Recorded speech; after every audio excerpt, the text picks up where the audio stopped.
अग्निवीर में आप कॉन्ट्रैक्ट पर आपने नौकरी कर दिया, वह भी चलिए आपने कर दिया, लेकिन कोई शहीद हो जाएगा तो नेता के बेटा को अनुकंपा का लाभ मिलेगा, कोई सरकारी सेवक है उसको अनुकंपा का लाभ, लेकिन देश के सरहद पर शहीद हो जाएगा उसको अनुकंपा का लाभ नहीं, उसको पेंशन नहीं, अनुकंपा का लाभ नहीं मिलना यह देश की राष्ट्रीय सुरक्षा से जुड़ा हुआ मसला है। 8 महीना में उम्र बढ़ गया, घट गया। नीतीश कुमार जी का उम्र है तब ने 17 वर्ष मुख्यमंत्री रहे। ये नसीब होगा बिहार में बीजेपी के कोई नेता को हुआ नसीब? 17 वर्षों तक बिहार में लगातार मुख्यमंत्री पद पर कोई व्यक्ति बैठा हुआ हो तो उसकी क्षमता है तब ना। जो मोक्ष की धरती है गया, सीता का श्राप था कि वहाँ पर जल नहीं रह सकता है, अहिंदू धर्म की अवधारणा वाले लोग हैं। ये तो नीतीश कुमार जी वो काम भी किए। फल्गु में रबर डैम बना करके देश भर से पिंडदान करने के लिए आई है, और नीतीश कुमार का जयकारा करिए। तब राजनीतिक चश्मे से अगर देखिएगा तो हम तो अनुरोध करेंगे कि जो लोग शराबबंदी की आलोचना करते हैं वो अपनी पत्नी बच्चे से लिखवा करके दे दें कि भाई राज्य में शराबबंदी खत्म हो जाए, तब हम मानेंगे कि उनमें आलोचना का पुरुषार्थ। नमस्कार, इन्फॉर्मेशन देख रहे हैं और मैं हूं आपके साथ रंजन सिंह। बिहार के मुख्यमंत्री नीतीश कुमार ने कल कहा कि भाजपा को अगर वोट दोगे तो नाश हो जाएगा, और उसके अतिरिक्त वोट अगर आप देते हैं तो राज्य का, देश का और आपका भी विकास होगा। जिसके बाद अब भारतीय जनता पार्टी का कहना है कि उनके परिवारवाद का विकास होगा। नीतीश कुमार इस तरीके की बात कह रहे हैं, उम्र के ऐसे पड़ाव पर इस तरह की बातें कर रहे हैं, उनका उम्र हो गया, इस तरह की बातें भाजपा कह रही है नीतीश कुमार को लेकर। जो नीतीश कुमार 8 महीने पहले भाजपा के साथ सरकार में थे तो वो नीतीश कुमार के गुणगान करते थक नहीं रहे थे। अब नीतीश कुमार की दिमागी स्थिति को लेकर सवाल उठा रहे हैं। बात करते हैं, जेडीयू के मुख्य प्रवक्ता हैं हमारे साथ नीरज कुमार। कि माननीय मुख्यमंत्री नीतीश कुमार जी ने जो विकास को एक एजेंडा बनाया, विकास का मतलब केवल यह नहीं होता है कि आधारभूत संरचना का विकास, और बिहार ने विकास दर के मामले में चाहे यूपीए या एनडीए हो तो नीतीश कुमार जी के नेतृत्व में सरकार काम किया, और विकास दर, औसत विकास दर बिहार का कायम है। महत्वपूर्ण विषय रोजगार जैसा है।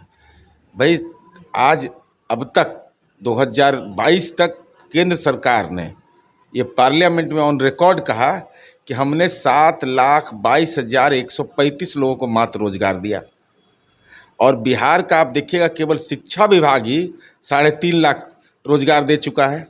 श्रम संसाधन छोड़ दीजिए, बीपीएससी का छोड़ दीजिए, तकनीकी सेवा आयोग, तो रोजगार एक महत्वपूर्ण विषय है। उन्होंने इस संदर्भ को कहा कि भाई अगर रोजगार जैसे महत्वपूर्ण समस्या का समाधान नहीं हो रहा है और देश की सरहद पर कोई शहीद हो जाएगा, अग्निवीर जैसी योजना, अग्निवीर में आप कॉन्ट्रैक्ट पर आपने नौकरी कर दिया, वह भी चलिए आपने कर दिया, लेकिन कोई शहीद हो जाएगा तो नेता के बेटा को अनुकंपा का लाभ मिलेगा, कोई सरकारी सेवक है उसको अनुकंपा का लाभ, लेकिन देश के सरहद पर शहीद हो जाएगा उसको अनुकंपा का लाभ नहीं, उसको पेंशन नहीं, अनुकंपा का लाभ नहीं मिलना यह देश की राष्ट्रीय सुरक्षा से जुड़ा हुआ मसला है। तो ऐसे सवालात को अगर नीतीश कुमार जी ने उठाया है तो ये निश्चित रूप से चिंता का विषय है कि भाई शिक्षा का अधिकार कानून लागू है, आप पिछड़ा अति पिछड़ा की छात्रवृत्ति कक्षा 1 से 8 तक खत्म कर दिया, जो सवर्णों को 10% आरक्षण दिया, जो दलित और पिछड़े को आप स्कॉलरशिप दे रहे हैं तो क्यों नहीं स्कॉलरशिप दीजिएगा, उनको भी छात्रवृत्ति मिलना चाहिए। जगजीवन राम छात्रावास योजना बंद कर दिया, तब शिक्षा के अधिकार कानून पर हमला। जो रोजगार की सम्यक व्यवस्था होनी चाहिए उस सवाल पर फेलियर है। महंगाई जैसे सवाल पर चिंता का विषय, तो नीतीश कुमार जी ने कहा भाई असमान विकास क्यों हो रहा है। नीतीश कुमार को कहा जा रहा है कि उनका उम्र हो गया है, अब कुछ बोलते जा रहे हैं। 8 महीना में उम्र बढ़ गया, घट गया। नीतीश कुमार जी का उम्र है तब ने 17 वर्ष मुख्यमंत्री रहे। ये नसीब होगा बिहार में बीजेपी के कोई नेता को हुआ नसीब? 17 वर्षों तक बिहार में लगातार मुख्यमंत्री पद पर कोई व्यक्ति बैठा हुआ हो तो उसकी क्षमता है तब ना। भाई उनके क्षमता, तो उनके सवाल से परेशान क्यों है? ये तो 45 MLA की पार्टी है, परेशान नहीं होना चाहिए। भाजपा के लोग कह रहे हैं कि नीतीश कुमार को अब मोक्ष की प्राप्ति हो जाए। मोक्ष के लिए तो भाई अब इससे बड़ा उदाहरण क्या होगा? जो मोक्ष की धरती है गया, सीता का श्राप था कि वहाँ पर जल नहीं रह सकता है, अहिंदू धर्म की अवधारणा वाले लोग हैं। ये तो नीतीश कुमार जी वो काम भी किए, फल्गु में रबर डैम बना करके देश भर से पिंडदान करने के लिए आई है। और नीतीश कुमार का जयकारा करिए। नीतीश कुमार का तो काम बोलता है, आपका नारा बोलता है, यही अंतर है। एक सवाल है कि मोतिहारी में जहरीली शराब से मौत हो गई है और विपक्ष का कहना है कि आप लोग जो है वो सिर्फ ढोंग रच रहे हैं, जहरीली शराब से मौतें आए दिन हो रही है, आप लोग कर क्या रहे हैं? देखिए, जहरीली शराब से जो मौत हुई है वह निश्चित रूप से चिंता का विषय है और चुनौती का भी विषय है। तुर्कौलिया में ये घटना हुई, प्रशासन ने 7 लोगों की गिरफ्तारी सुनिश्चित किया है। पोस्टमार्टम रिपोर्ट प्रतीक्षारत है, उस दिशा में भी सार्थक कार्रवाई हो रही है। लेकिन इसको राजनीतिक चश्मे से लोग जो देखते हैं वह किसी की शराबबंदी जैसे महत्वपूर्ण अभियान पर ग्रहण लगाना चाहते हैं। पेट में दर्द हो रहा हो तब सर दर्द के इलाज नहीं होगा। इसका मतलब साफ साफ बोलिए, शराबबंदी रहना चाहिए नहीं रहना चाहिए।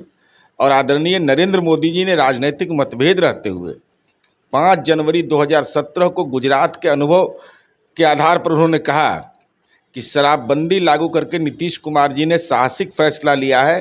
तमाम दलों को, संगठनों को सहयोग करना चाहिए, यह केवल सरकार के बस की बात नहीं है।